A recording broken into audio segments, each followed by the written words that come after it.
Shalom Bapak Ibu Saudara, saya Hosea Mahanaim, saya akan menemani Bapak Ibu dan saudara-saudari sekalian dalam acara pendalaman ajaran GKI Residen Sudirman, Surabaya. Tentunya saya tidak sendiri, kali ini saya bersama narasumber Pendeta Sri Agus Pat Naningsih atau yang biasa kita kenal dengan Ibu Pendeta Naning. Ya, Bu Naning akan berbagi sebuah tema, yaitu Isa Al-Masih atau Yesus Kristus. Ya, shalom Bu Naning. Shalom Kak Hosea. Ya, gimana kabarnya Bu? Baik, sehat. Ya, Gimana? mungkin sehat juga, saya ya? juga sehat Bu. Ya. Mungkin Bu Naning mau menyapa umat yang ada di rumah, silahkan Ya, Bu. salam Bapak Ibu, saudara-saudari semua dalam kondisi sehat dan baik-baik saja kan?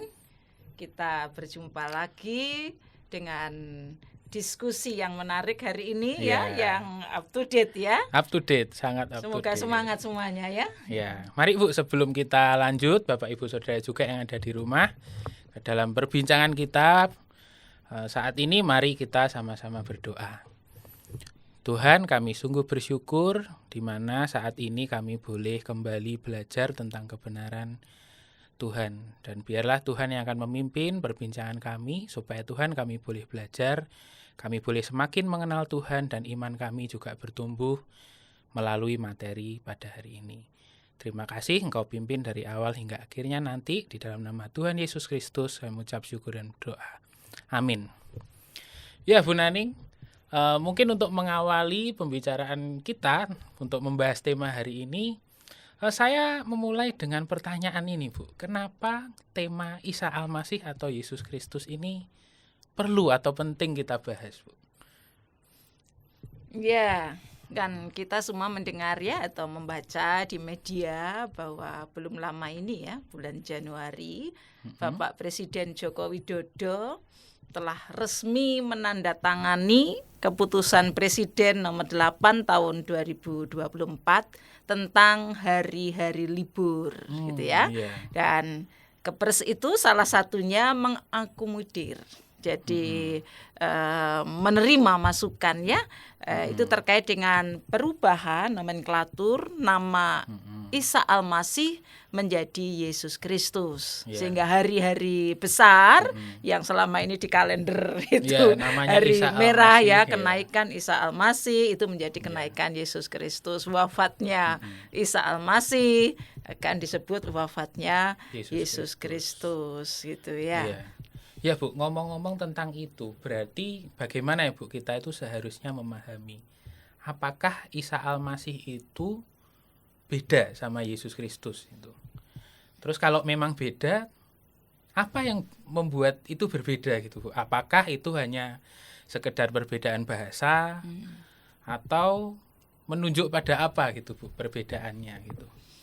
Ya, sebenarnya kalau nama Isa Al-Masih dan Yesus Kristus itu memang berasal dari bahasa yang berbeda gitu ya, bunyinya beda ya, bahasanya beda pasti ya.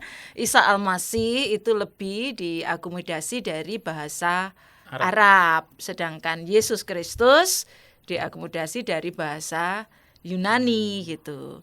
Namun Isa Al-Masih dan Yesus Kristus tidak menunjuk pada pribadi yang berbeda. Sebenarnya menunjuk pada pribadi yang sama. Hanya penyebutan nama dan pemahaman tentang identitas dirinya itu dipahami berbeda tentu oleh kelompok yang berbeda begitu ya. Ya, kalau kita mulai misalnya dengan memahami Isa Al-Masih dulu ya. Penyebutan Isa Al-Masih itu dari kata Isa dalam bahasa Arab. Nah, dalam bahasa Arab ini juga sebenarnya penyalinan kata ya. Jadi transliterasi dari Yesua. Yesua itu bahasa Ibrani ya. Dari Ibraninya. Jadi kan dari Ibrani Yesua lalu diarabkan jadi Isa gitu ya. Nah, ini memang Ibrani Arab itu kan serumpun ya.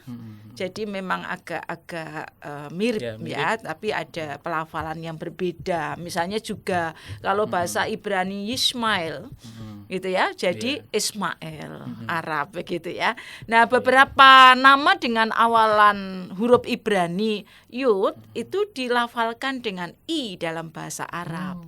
Sehingga Yesua itu menjadi Isa gitu ya, begitu. Nah, kira-kira seperti itu ya gambarannya. Kita tidak akan belajar bahasa Arab dan bahasa Ibrani, tetapi supaya dapat pengetahuan sedikit gitu ya. Contoh lain misalnya alih huruf ya, atau pelafalan terhadap tokoh-tokoh lain dalam Alkitab yang dari kata Ibraninya menjadi berubah bunyi dalam bahasa Arab ya, dalam pelafalan Arab. Contoh lain itu misalnya Abraham menjadi Ibrahim. Nah, karena itu kenapa kok di Islam disebut Nabi Ibrahim, lalu di Kristen disebut Abraham begitu ya. Itu ya sebenarnya deket ya, serumpun, tapi memang ada bunyi yang berbeda. Nah, kalau kata Mesias dalam bahasa Ibrani itu Mesiah ya, bahasa Arabnya Miska, itu dalam bahasa Arab Masih. Nah, jadi agak mirip kan. Nah, sehingga sebenarnya artinya sama. Jadi kalau Isa Al-Masih, Masihnya itu dari kata Mesiah dalam bahasa Ibrani begitu. Artinya sama, yaitu yang diurapi. Nah, ini yang diambil dalam bahasa Yunani dari bahasa Ibrani. Mesiah itu di bahasa Yunanikan Kristos. Kristos itu dari menjadi bahasa Indonesia jadi Kristus gitu ya. Yang jadi lebih akrab kita kenal. Jadi Isa Al-Masih itu dari Yesua itu ya. Yesua Mesuah gitu ya. Yesua Hamasyah gitu ya, tepatnya seperti itu. Itu yang disebut Yesus Kristus dalam bahasa Yunani gitu. Berarti sebenarnya sama ya Bu, secara bahasa itu hanya transliterasi saja. Betul. Jadi dari bahasa Ibrani kalau menyebut ini tokoh yang sama, Yesua Hamasyah diterjemahkan dalam bahasa Yunani yang telah diindonesiakan jadi Yesus Kristus. Tapi dalam terjemahan lama dulu, Alkitab lama ya, itu Alkitab Klinket yang tahun 1870 sebelum Alkitab terbitan LAI muncul, itu terjemahnya Isa Al-Masih. Sebelum TB ini. Iya, jadi kan sebelum ada lembaga Alkitab Indonesia, jadi terjemahan yang zaman Belanda ya, tahun 1870, kata Yesus Kristus, misalnya Matius 1 ayat 1, inilah silsilah Yesus Kristus, yang dari bahasa Ibrani Yesua Hamasyah, itu Alkitab Linklet mengatakan Isa Al-Masih. Jadi Kak Usia sebenarnya kalau menyebut Isa Al-Masih dan Yesus Kristus itu ya tidak masalah gitu. Artinya itu menunjuk pada pribadi yang sama. Isa itu Yesus, Al-Masih itu Mesias atau Kristus, yang artinya yang diurapi. Jadi itulah yang kalau dari segi dari segi bahasa berasal dari bahasa yang berbeda, tetapi untuk menunjuk pada pribadi yang sama. Gitu. Iya, berarti mungkin sampai sini kita bisa simpulkan bahwa itu sebenarnya hanya masalah bahasa ya Bu. Kalau kita pakai Isa Al-Masih, kita merujuk pada Yesus Kristus, sebenarnya hanya perbedaan bahasa ya Bu. Nah, tapi kalau gitu Bu, mengapa kok ini perlu diusulkan gitu ya Bu ke pemerintah? Kira-kira apa yang menjadi penting gitu, kenapa kok perlu diubah? Kan toh Isa Al-Masih juga sebenarnya merujuk pada Yesus Kristus gitu kalau secara kebahasaannya. Ya ini pertanyaan kritisnya justru di situ ya. Jadi kalau dari segi bahasa mau pakai bahasa apapun, kalau dalam pemahaman yang sama menunjuk pada pribadi yang sama itu no problem. Namun persoalannya adalah karena di Indonesia itu kan mayoritas Muslim. Nah, kata atau nama Isa Al-Masih itu dipakai oleh orang-orang Muslim. Ada dalam Al-Quran. Kata Yesus Kristus, nama Yesus Kristus dipakai dalam Alkitab, dipakai oleh orang-orang Kristen. Jadi walaupun hanya perbedaan bahasa, sebenarnya merujuk pada pribadi yang sama, tapi karena dipakai oleh dua kelompok yang berbeda, ini agama yang berbeda, tentu ada pemahaman yang berbeda. Jadi Isa Al-Masih yang dipahami oleh teman-teman Muslim itu berbeda gitu ya. Karyanya, identitasnya dengan yang dipahami oleh kita, orang-orang Kristen dan Kristen Protestan dan Katolik tentunya ya. Jadi sekali lagi kalau merujuknya pada pribadi yang sama, tapi siapa pribadi itu dan apa karyanya, ini ceritanya ada pencatatan yang berbeda. Pencatatan dalam Alkitab dan pencatatan dalam Al-Quran itu berbeda gitu ya. Jadi kalau perbedaannya itu ada banyak hal sih ya, tapi yang mendasar saya sebut dua aja ya. Yang mendasar itu kalau dalam Islam, Isa itu dipandang sebagai Al-Masih, Mesias, adalah salah satu nabi Allah yang penting ya. Menurut teman-teman Muslim, Isa merupakan seorang pembawa kitab suci dan dilahirkan dari seorang perawan Siti Maryam gitu ya. Dan persoalannya adalah mereka memahami Isa Al-Masih itu hanya sebagai seorang nabi. Ya, berbeda dengan Ya, kekristenan. itu tuh berbeda gitu ya. Jadi bukan anak Allah. Mereka tidak mengakui keilahian Yesus. Bagi mereka Allah itu tidak beranak dan tidak diperanakkan. Karena itu tidak mungkin mereka mengakui Yesus itu anak Allah begitu. Itu yang dicatat dalam Al-Quran. Walaupun dalam banyak hal lain, misalnya mujizat-mujizat itu ada kemiripan yang diceritakan di Alkitab, tapi ini hal yang mendasar. Sedangkan dalam kekristenan, Yesus Kristus adalah Tuhan, bagian dari Allah yang kita kenal sebagai Allah Tritunggal, Allah Bapa, Anak dan Roh Kudus. Yesus Kristus adalah anak. Dengan jelas Yohanes 10 ayat 30 mengatakan, Aku dan Bapa adalah satu. Jadi sang anak ini, Yesus Kristus dan Bapa adalah satu. Dan nama Yesus sendiri, kalau tadi terjemahan bahasa Ibraninya ya, Yesua itu berarti Allah menyelamatkan. Itu dicatat dalam Matius 1 ayat 21, Lukas 1 ayat 31 gitu ya. Dan Lukas 1 ayat 35 dengan jelas mencatat anak yang dilahirkan itu kudus dan akan disebut anak Allah. Itu jelas dicatat dalam Alkitab begitu ya. Yang tentu ini beda pemahamannya dengan yang ada dalam Al-Quran ya. Sedangkan kata Kristus yang dalam bahasa Ibrani Mesias itu artinya yang diurapi, ini mau mengatakan bahwa dalam Yesus, nama Yesus itu kalau disebut Yesus Kristus, Yesus Sang Mesias, itu berarti berhubungan dengan siapa dirinya dan misi kedatangannya ke dalam dunia. Jadi kalau dalam tradisi Yahudi, setiap perutusan pengangkatan tokoh-tokoh penting masyarakat itu dipandang sebagai tokoh yang dari Allah. Raja, nabi, imam harus didahului dengan pengurapan dari Allah. Kita ingat ya, ketika Daud dipilih gitu ya, Daud harus diurapi gitu ya. Samuel, ya begitu, itu tokoh-tokoh itu. Jadi kalau Yesus Kristus, Yesus yang diurapi sebagai Mesias. Nah ini mau mengatakan bahwa Yesus itu lebih dari raja, nabi, imam yang mengemban tugas terbesar, yaitu karya keselamatan Allah yang membebaskan manusia dari belenggu dosa. Sehingga dalam nama Yesus ditambahkan kata Kristus yang berarti yang diurapi, menyatakan bahwa Yesus itu adalah Mesias, anak Allah yang diutus Bapa untuk mengemban tugas dari Bapa.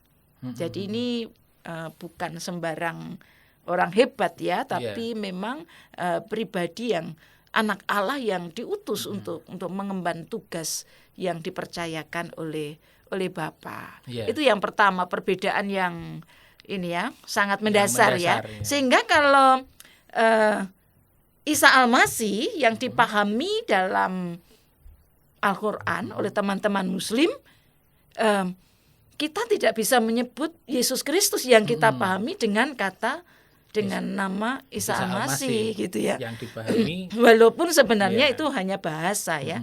Setelah Isa Al-Masih ini berada dalam kerangka pemahaman doktrin Islam. Begitu. Nah, itu yang pertama. Yang kedua itu bagi sebagian besar kalangan Muslim, Isa Al-Masih itu tidak pernah mati, tidak disalibkan, tetapi secara jasmani diangkat ke surga oleh Allah. Kalau kita memahami ketika Tuhan Yesus berakhir hidupnya dengan menyerahkan diri di kayu salib, gitu ya, dia benar-benar wafat toh ya. Tapi kalau teman-teman Muslim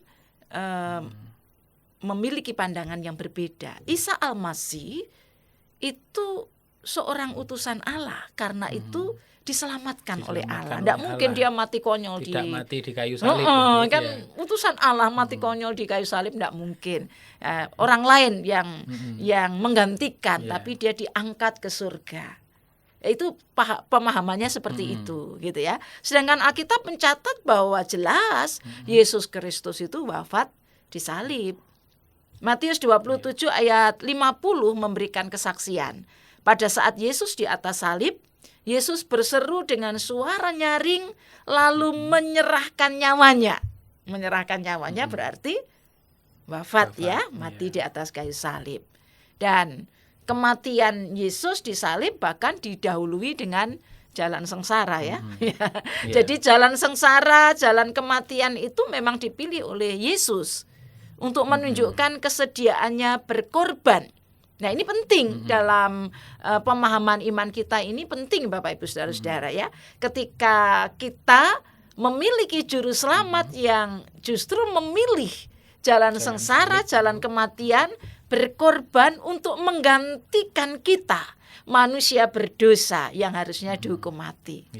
Itu pentingnya justru di situ gitulah. Kritisnya. Nah, itu justru pemahaman iman Kristen di situ, dan itu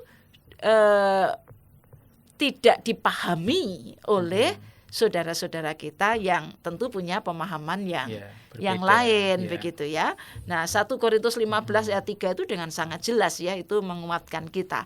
Kristus telah mati karena dosa-dosa kita sesuai dengan kitab suci. Dalam kematian ketika berada di alam maut, Kristus menaklukkan sang raja maut. Mau dikalahkannya sehingga kemudian dia bangkit dari kematian. Nah, pada hari ketiga dia bangkit. Nah, itulah yang kita sebut hari Paskah ya. Dan terang kebangkitan itu terbit dari gelap kematian. Jadi kalau menyebut Yesus Kristus nanti terkait dengan hari besar ya. Ini menjadi pemahaman iman Kristen yang mendasar. Ada hari libur nasional ya, hari merah wafatnya Yesus Kristus. Lalu ada Paskah itu hari kebangkitan Yesus Kristus. Sedangkan kalau ditulis wafatnya Isa Al-Masih, sedangkan nama Isa Al-Masih itu digunakan oleh teman-teman yang berlatar belakang Muslim ya. Mereka tidak memahami itu gitu loh. Nah, kan jadi berbeda gitu ya. Ya, walaupun secara umum memang menunjuk pada pribadi yang sama begitu. Itu hal yang sangat penting Kak Usia gitu ya. Jadi sebenarnya memang secara kebahasaan memang tidak masalah Ibu. Kita menyebut Tuhan Yesus Isa Al-Masih itu yaitu bahasa Arab, tapi ternyata ada makna yang signifikan, yaitu terkait dengan iman dan pemahaman kita gitu tentang Yesus Kristus. Nah, ini Bu, persoalannya kan jadinya kan ya tadi nama bukan masalah. Dan identitas tentu itu yang harusnya jadi titik krusialnya ya Bu berarti ya. Ya, jadi sebutan Isa Al-Masih yang disematkan pada hari raya Kristen bisa jadi dipahami oleh teman-teman yang beriman lain ya, teman-teman Muslim dengan konsep yang berbeda dari keyakinan Kristiani tentang Yesus Kristus. Nah, maka sudah sewajarnya bila kemudian diusulkan nomenklatur ya. Nomenklatur itu kan penyebutan nama gitu ya untuk hari raya Kristiani. Karena disebut ini hari raya Kristen, ya tentu perlu disesuaikan namanya sesuai penghayatan orang Kristen. Nah, orang Kristen memakai nama Yesus Kristus begitu ya. Itu yang pentingnya di situ begitu. Lalu Bu, kira-kira apa nih Bu Naning dampaknya ya Bu? Penggantian penyebutan nama Isa Al-Masih ke Yesus Kristus itu. Kira-kira ada nggak Bu signifikansinya buat relasi umat beragama di Indonesia? Ya pasti sangat signifikan ya. Jadi penggantian nomenklatur Isa Al-Masih menjadi Yesus Kristus sebenarnya merupakan kemajuan ya menurut saya bagian dari perjalanan bangsa ini, di mana pemerintah mau menunjukkan bahwa pemerintah itu memelihara keberagaman, mengayomi seluruh rakyat dengan pelbagai perbedaan keyakinan. Itu Indonesia. Indonesia kan berbeda-beda gitu ya. Dan pemerintah mau menunjukkan bahwa keyakinan masing-masing agama itu dihargai. Nah, ketika menyetujui perubahan ini ya, perubahan nama ini sebenarnya ya kita bersyukur karena itu berarti keberadaan kita sebagai orang Kristen dengan segala keyakinan kita diberi tempat di bumi Indonesia ini. Di tengah keberagaman keyakinan agama ini, kita adalah bagian dari masyarakat Indonesia yang diakui. Ya semoga bukan hanya diakui dengan mengganti nama di kalender nama hari besarnya ya. Semoga ini juga menjadi harapan kita ya. Jadi momentum. Jadi momentum yang awal yang baik. Keberadaan seluruh umat beragama di Indonesia, termasuk diantaranya iman kita, agama Kristen, itu mendapatkan ruang hidup yang luas gitu ya, sehingga kita dihargai begitu ya untuk hidup dengan ekspresi iman kita. Tapi di sisi yang lain, sebenarnya ini juga menjadi momen yang menarik. Pemerintah mau mengatakan kepada seluruh masyarakat ya, ayo hidup saling menghargai, saling membangun kehidupan bersama gitu ya, hingga tercipta kehidupan masyarakat bangsa ini sekalipun berbeda-beda keyakinan, tapi hidup rukun, damai, saling menghargai ya, penuh toleransi gitu ya. Kepada umat beragama yang tentu memiliki keyakinan yang berbeda. Ini sebenarnya ada seruan yang seruan keras menurut saya ya. Hargai keyakinan orang lain gitu ya, meskipun berbeda dari keyakinan kita. Berarti sebenarnya ini bukan sekedar perubahan nama saja ya Bu, tapi ya ini mengandung makna yang baik teman-teman, di mana saudara-saudara kita juga sebagai umat Kristen ya Bu, harusnya juga kita boleh hidup jadi saksi Kristus dengan menghargai keyakinan orang lain, tapi kita boleh saling menghargai sebagai bangsa Indonesia. Betul. Gitu. Oke Bu Naning, mungkin terkait tema ini ada closing statement Bu? Ya, sebenarnya kembali pada momentum yang menurut saya sangat baik ya, dengan penggantian ini ya, nomenklatur Isa Al-Masih menjadi Yesus Kristus. Kita perlu bersyukur ya, kita bersyukur kalau kita diberikan kesempatan mengekspresikan iman kita di tengah pelbagai perbedaan keyakinan dalam masyarakat Indonesia. Dan rasa syukur itu perlu kita wujudkan dalam dua hal. Yang pertama, tentu terus setia beriman menjadi pengikut Tuhan Yesus. Tidak perlu malu, tidak perlu takut untuk mengakui kita ini orang Kristen, kita pengikut Kristus. Tidak perlu malu, tidak perlu takut mengekspresikan iman di tengah warna-warni keyakinan masyarakat.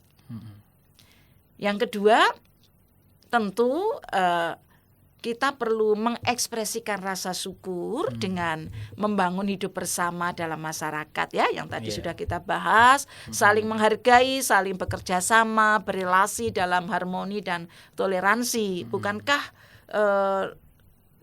di tengah masyarakat, ya, namanya harmoni, toleransi itu terus harus diperjuangkan, ya, karena kita ini memang bangsa yang berbeda-beda dan di tengah perbedaan gampang senggolan, gitu ya. Macam-macam latar belakang. Iya. Jadi bagi saya ini momentum yang berharga untuk kita saling mengingat kembali bahwa kita semua bersaudara. Yang perlu saling menjaga, saling mengasihi, ya. Sebagai orang Kristen secara khusus, mari pancarkan cahaya kasih dan keselamatan yang telah diberikan Tuhan Yesus Kristus bagi kita, ya. Jadi bukan hanya senang nama Yesus Kristus menghiasi kalender, gitu, ya. Itu yang penting adalah kita terpanggil memancarkan cahaya kasih dan keselamatan yang telah diberikan Tuhan Yesus Kristus dalam tindakan kasih yang kalau kita diberi ruang hidup, berarti kita juga mesti memberi ruang hidup bagi orang lain, bukan menghancurkan kehidupan orang lain. Ya, berarti terus setia beriman, jangan malu mengekspresikan iman kekristenan kita, dan tapi tetap ingat kita perlu membangun hidup kebersamaan dalam masyarakat Indonesia ini. Ya, semoga Bapak Ibu, saudara-saudari sekalian, kita semua boleh diberi hikmat dalam membangun Indonesia yang damai, ya, Bu Naning. Kita boleh saling menghargai juga di dalam iman yang kita yakini. Nah, mari Bu Naning untuk mengakhiri acara pendalaman ajaran saat ini, saya mohon kesediaan Ibu untuk menutup kita di dalam doa. Baik, mari Bapak Ibu, saudara-saudara kita berdoa. Kami bersyukur, ya Bapa, kalau di tahun ini Tuhan memelihara kami, bahkan memberikan hadiah bagi kami dengan penggantian nomenklatur Isa Al-Masih menjadi Yesus Kristus. Iman kami semakin dihargai di negeri ini. Dan biarlah itu membuat kami semakin bersemangat untuk membangun iman percaya bersama dengan saudara-saudara kami yang lain, menjadi pengikut-pengikut Kristus yang terus memancarkan kasih Kristus, keselamatan yang Tuhan Yesus Kristus berikan melalui sikap hidup kami sehari-hari. Biarlah ruang hidup yang kami nikmati juga dinikmati oleh orang lain, hingga semua orang beragama di negeri ini memiliki ruang hidup yang dihargai, hingga dengan demikian boleh hidup bersama sebagai keluarga yang boleh saling menjaga, saling berdamai, dan saling mengasihi. Berkati pemerintah negeri ini, biarlah pemerintah negeri ini terus mengayomi seluruh rakyat, seluruh bangsa dengan segala perbedaan yang ada. Berkati seluruh masyarakat Indonesia, biarlah kami semua boleh menjadi saudara sebangsa yang Tuhan tuntun dan bimbing untuk dapat hidup bersama, membangun damai sejahtera bersama. Terima kasih Tuhan. Di dalam Tuhan kami, Yesus Kristus, kami berdoa. Amin. Amin. Terima kasih banyak Ibu Naning. Sama-sama Kak materi Usia yang dibagikan. Tuhan menyertai terus karya dan pelayanan Ibu di GKI Resut. Ya, Bapak Ibu, saudara-saudari, demikian acara pendalaman ajaran GKI Resut hari ini. Terima kasih untuk perhatian dan partisipasi Bapak Ibu Saudara sekalian. Sampai jumpa di acara pendalaman ajaran selanjutnya. Tuhan Yesus memberkati.